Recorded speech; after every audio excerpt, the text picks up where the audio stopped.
MP3 geographic channel में आप सबका बहुत बहुत स्वागत। आइए आज हम लोग अध्याय 1 भारत स्थिति के महत्वपूर्ण स्मरणीय तथ्यों एवं महत्वपूर्ण प्रश्नों के बारे में अध्ययन करते हैं।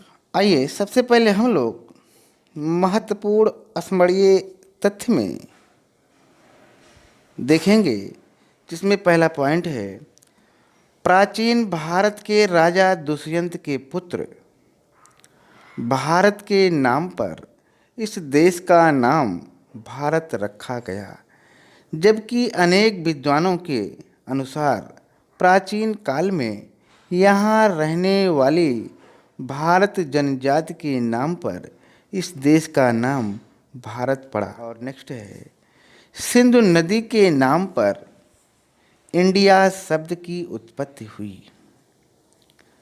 प्राचीन काल में यूनानी और रोमवासी सिंधु को इंडस और इसके पूर्व की भूमि को इंडिया कहते थे। और आगे हम लोग देखेंगे कि कुछ इतिहासकारों के अनुसार आर्य कहीं बाहर से नहीं आए थे। उन लोगों का एक समुदाय था, वे अनेक जातियों में बटे हुए थे। ये लोग पश्चिम में फारस, पूर्व में गंगा की घाटी तथा कैस्पियन सागर तक विस्तृत प्रदेश में घूमते रहते थे। आगे चलते हैं। आगे हम लोग देखेंगे 1000 ईसा पूर्व तक आर्य संपूर्ण भौगोलिक भारत को एक ही सांस्कृतिक सूत्र में बांधने के लिए प्रायद्वीप भाग के दक्षिणी सिरे तक जा पहुँचे। आर्यों के अनुसार 4 वर्ण थे, ब्राह्मण, क्षत्रिय, वैश्य और शूद्र। आगे चलते हैं। आगे हम लोग देखेंगे कि पश्चिम से आने वाले हूण यूनानी, फारसवासी, अरबवासी और अन्य देशवासी इस नदी को पार करके भारत की मध्यभूमि में प्रवेश करते थे। हिंदू शब्द की व्युत्पत्ति भी सिंधु नदी के नाम से हुई है। फारसवासी आधुनिक ईरान सा अक्षर का उच्चारण हा के रूप में करते हैं, इसलिए उन्होंने सिंधु का उच्चारण हिंदू के रूप में किया।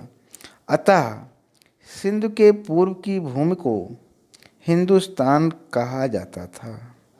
आगे चलते हैं। भौगोलिक दृष्टि से भारत की सीमाएं सुस्पष्ट हैं। इसके उत्तर पश्चिम और उत्तर पूर्व में विशाल पर्वतमाला है तथा दक्षिण पश्चिम और पूर्व में सागर है। विदेशी उत्तर पश्चिम में स्थित खैबर और बोलन दर्रों से होकर ही भारत में प्रवेश कर सकते थे। आगे हम लोग देखेंगे कि संसार की जीवंत सभ्यताओं में से जितनी भी प्राचीन सभ्यताएं हैं, भारतीय सभ्यता उनमें से एक या शायद सबसे प्राचीन है। लगभग 3000 और 2000 ईसा पूर्व में भोजन संग्राहक लोगों के एक समूह ने सिंधु घाटी के आसपास एक अति उन्नत सभ्यता का विकास किया। हड़प्पा की सभ्यता के विनाश के साथ ही भारत में एक नई संस्कृति का उदय हुआ। 1500 ईसा पूर्व भारत में आर्यों का आगमन हुआ, जिससे वैदिक सभ्यता का शुभारंभ हुआ। पूर्व में बांग्लादेश के साथ भारत की 4096 किलोमीटर लंबी, उत्तर में चीन के साथ 3917 किलोमीटर लंबी, अफ़गानिस्तान के साथ 80 किलोमीटर लंबी तथा उत्तर पश्चिम में पाकिस्तान के साथ 3310 किलोमीटर लंबी अंतर्राष्ट्रीय सीमा है। और इस प्रकार से भारत की नेपाल के साथ 1752 किलोमीटर लंबी, म्यांमार के साथ 1458 किलोमीटर लंबी तथा भूटान के साथ 587 किलोमीटर लंबी अंतर्राष्ट्रीय सीमा है। हम लोग देखेंगे भारत की स्थलीय सीमा की कुल लंबाई 15,200 किलोमीटर तथा समुद्री किनारे की कुल लंबाई 6100 किलोमीटर है। और इस प्रकार से प्रायद्वीपीय पठार हिंद महासागर में लगभग 1600 किलोमीटर की दूरी तक घुस गया है। इसी के कारण हिंद महासागर दो सागरों अर्थात अरब सागर और बंगाल की खाड़ी के रूप में बट गया है। और आगे हम लोग देखेंगे वर्तमान समय में भारत में 28 राज्य और 9 केंद्र शासित प्रदेश हैं। भारत पश्चिम एशिया तथा पूर्वी एशिया के मध्य स्थित है। और इस प्रकार से भारतीय गणतंत्र का क्षेत्रफल 32,87,263 वर्ग किलोमीटर है। क्षेत्रफल की दृष्टि से यह संसार का 7वां सबसे बड़ा देश है। इसकी जनसंख्या 2011 के अनुसार 121.08 करोड़ है। जनसंख्या की दृष्टि से भारत का चीन के बाद संसार में दूसरा स्थान है। आगे हम लोग देखेंगे कि कृषि योग्य भूमि की दृष्टि से भारत संसार में संयुक्त राज्य अमेरिका के बाद दूसरे स्थान पर है। भारत की मुख्य भूमि 8 डिग्री 4 मिनट उत्तरी अक्षांश से लेकर 37 डिग्री 6 मिनट उत्तरी अक्षांश और 68 डिग्री 7 मिनट पूर्वी देशांतर से लेकर 97 डिग्री 25 मिनट पूर्वी देशांतर के मध्य विस्तृत है। और इस प्रकार से उत्तर से दक्षिण तक इसकी दूरी 3214 किलोमीटर तथा पूर्व से पश्चिम तक इसकी दूरी 2933 किलोमीटर है। आगे हम लोग देखेंगे कि कर्कवृत्त या कह लीजिए कर्क रेखा भारत को लगभग 2 भागों में विभाजित करता है। भारत की स्थल सीमा पर पाकिस्तान, चीन, अफगानिस्तान, नेपाल, भूटान, म्यांमार और बांग्लादेश है। देश के सामाजिक चरित्र में निहित एकता को बढ़ाने वाले कारक इस प्रकार हैं, जिसमें पहला है मानसून की ऋतुलय ने यहाँ के निवासियों को एकता के सूत्र में बांधा है। दूसरा है देश में सांस्कृतिक एकता, एकीकरण और संगठन के मजबूत बंधन विद्यमान हैं। तीसरा है भारत के अंग्रेजी राज्य के दौरान क्षेत्रीय संपर्कों का विकास। और आगे हम लोग चलते हैं अंग्रेज़ों के आने के पहले से ही अकबर के वंशजों की शासन व्यवस्था कुप्रबंध के कारण लड़खड़ा गई थी तथा प्रांतों में अक्सर विद्रोह भड़क उठते थे। इस बात का श्रेय अंग्रेज़ों को ही दिया जाता है कि वह देश को एकजुट रखने में सफल रहे। आगे चलते हैं, आगे हम लोग देखेंगे कि पाकिस्तान, अफगानिस्तान, चीन, नेपाल, म्यांमार, भूटान, बांग्लादेश, मालदीव और श्रीलंका भारत के पड़ोसी देश हैं। दक्षिण एशिया में इसकी स्थिति ऐसी है कि संपूर्ण हिंद महासागर पर नियंत्रण रखता है। और इस प्रकार से समय के साथ वर्ण अनेक जातियों में बंट गए। परिणाम स्वरूप आज भारत में सैकड़ों नहीं हजारों जातियां हैं। भारत में जाति व्यवस्था भारत की प्रगति में बहुत बड़ी बाधा बन गई है। और इस प्रकार से भारत ने प्रेम, अहिंसा और मानवीय भाईचारे पर आधारित एक उत्कृष्ट सभ्यता का विकास किया है। इसी देश में जन्मे बुद्ध, महावीर, शंकराचार्य और महात्मा गांधी ने शांति और अहिंसा का संदेश दिया था। आइए आगे चलते हैं, आगे हम लोग देखेंगे उत्तर प्रदेश NCERT पाठ्य पुस्तक के प्रश्नोत्तर, जिसमें बहुवैकल्पिक प्रश्न हमारे सामने हैं। जिसमें पहला प्रश्न है निम्नलिखित में से कौन सा अक्षांशीय विस्तार भारत की संपूर्ण भूमि के विस्तार के संदर्भ में प्रासंगिक है। 4 ऑप्शन दिए गए हैं, चारों में से जो सही उत्तर है वो है गा 8 डिग्री 4 मिनट उत्तर से 37 डिग्री 6 मिनट उत्तर। और इस प्रकार से हम कह सकते हैं निम्नलिखित में से 8 डिग्री 4 मिनट उत्तर से 37 डिग्री 6 मिनट उत्तरी अक्षांशीय विस्तार भारत की संपूर्ण भूमि के विस्तार के संदर्भ में प्रासंगिक है। चलते हैं आगे, अगला प्रश्न है, निम्नलिखित में से किस देश की भारत के साथ सबसे लंबी स्थलीय सीमा है? 4 ऑप्शन दिए गए हैं, चारों में से जो सही उत्तर है वो है का बांग्लादेश। और इस प्रकार से हम लोग कह सकते हैं कि निम्नलिखित में से बांग्लादेश की भारत के साथ सबसे लंबी स्थलीय सीमा है। आगे हम लोग देखेंगे नेक्स्ट क्वेश्चन, निम्नलिखित में से कौन सा देश क्षेत्रफल में भारत से बड़ा है? 4 ऑप्शन दिए गए हैं, चारों में से जो सही उत्तर है वो है का चीन। और इस प्रकार से हम कह सकते हैं निम्नलिखित में से चीन देश क्षेत्रफल में भारत से बड़ा है। आगे चलते हैं, आगे हम लोग देखेंगे नेक्स्ट क्वेश्चन, निम्नलिखित यामोत्तर में से कौन सा भारत का मानक यामोत्तर है? 4 ऑप्शन दिए गए हैं, चारों में से सही उत्तर है गा 82 डिग्री 30 मिनट पूर्व।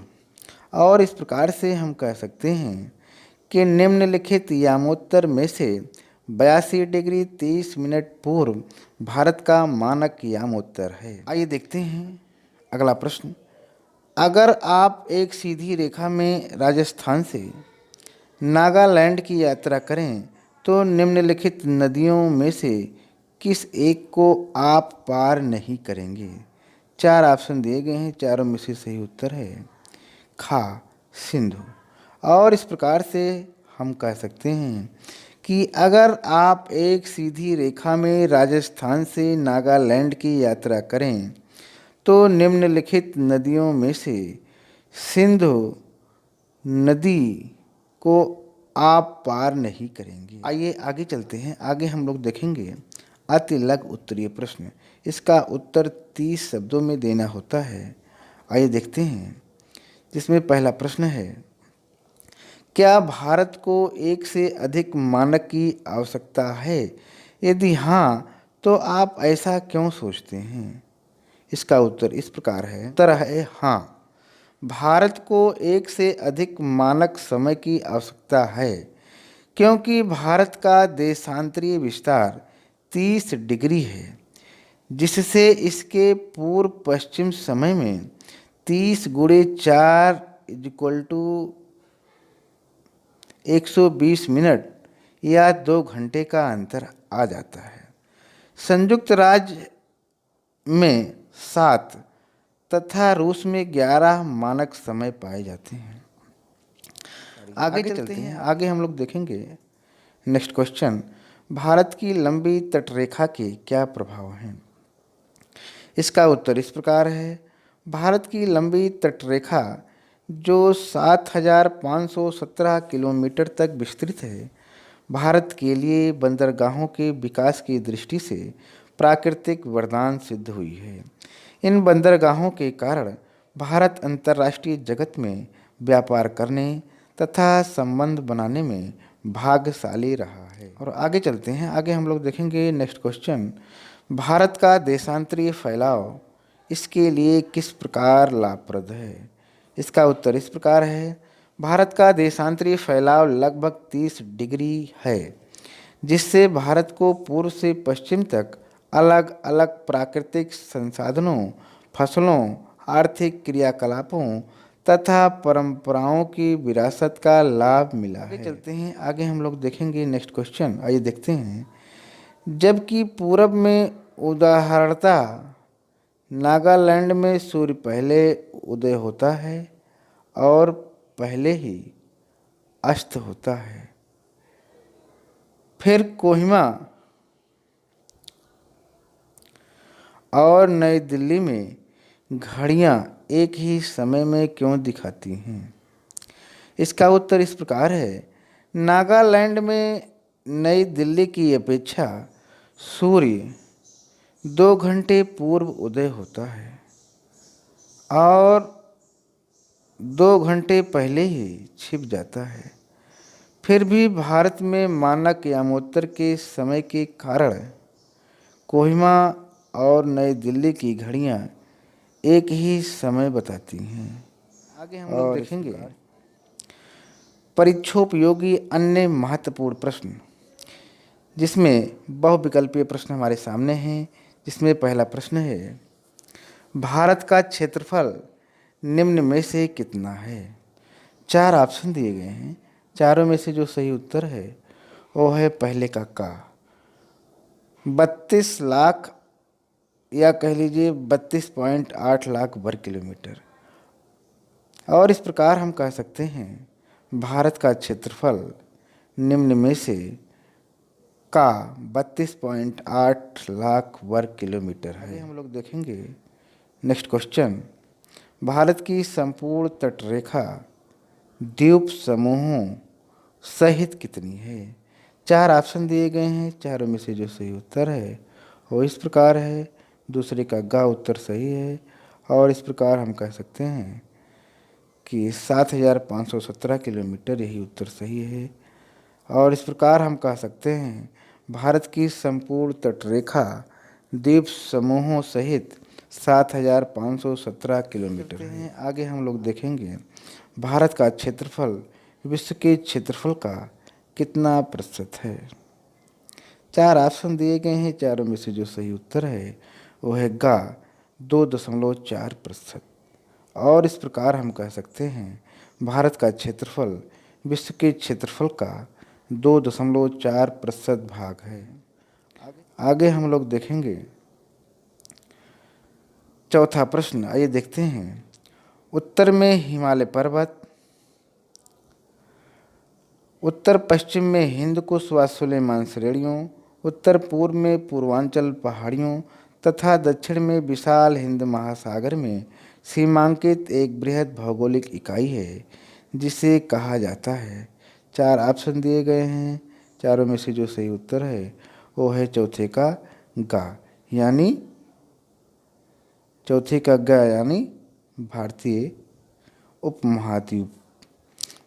और इस प्रकार से हम कह सकते हैं उत्तर में हिमालय पर्वत, उत्तर पश्चिम में हिंद कुश व सुलेमान श्रेणियों, उत्तर पूर्व में पूर्वांचल पहाड़ियों तथा दक्षिण में विशाल हिंद महासागर में सीमांकित एक बृहद भौगोलिक इकाई है जिसे भारतीय उपमहाद्वीपीय कहा जाता है। आगे हम लोग देखते हैं नेक्स्ट क्वेश्चन, भारत और श्रीलंका को अलग करती है। 4 ऑप्शन दिए गए हैं। चारों में से सही उत्तर है पांचवें का उत्तर सही है, यानी मन्नार की खाड़ी और पाक जल संधि। और इस प्रकार हम कह सकते हैं भारत और श्रीलंका को मन्नार की खाड़ी और पाक जल संधि अलग करती है। आगे हम लोग देखेंगे नेक्स्ट क्वेश्चन, भारत की उत्तर से दक्षिण तक कितनी लंबाई है? 4 ऑप्शन दिए गए हैं। चारों में से सही उत्तर है छठे का यानी 3214 किलोमीटर। और इस प्रकार हम कह सकते हैं भारत की उत्तर से दक्षिण तक की लंबाई 3214 किलोमीटर है। चलते हैं आगे हम लोग देखेंगे नेक्स्ट क्वेश्चन, या कह लीजिए 7वां प्रश्न, भारत की पूर्व से पश्चिम तक कितनी चौड़ाई है?